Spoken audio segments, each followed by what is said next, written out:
Addressing the limited availability of video production education, Samantha created a video club at Bishop Verot High School. Through in-person workshops and online video classes, she trained younger students in the art of film, editing, and techniques to create professional content. Samantha's passion led her to Panama City in the fall of 2018 to document Hurricane Michael's destruction of St. John Catholic School. Through the power of video, she was able to help the school share their story and spearhead their relief effort.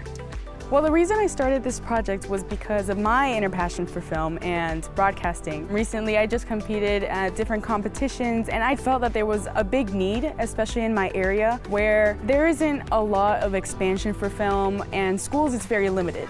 Making this project was going to impact my community even bigger so that it can resonate within a lot of students that are middle school, high school, or any age really. My experience in Girl Scouts helped me grow as a person through Michael's word, through all the projects that I've done together as a team. Girl Scouts as a whole was the main reason why I became the way I am. Without Girl Scouts, I'm pretty sure I would be a completely different person. So Girl Scouts was very important for me to grow as a leader.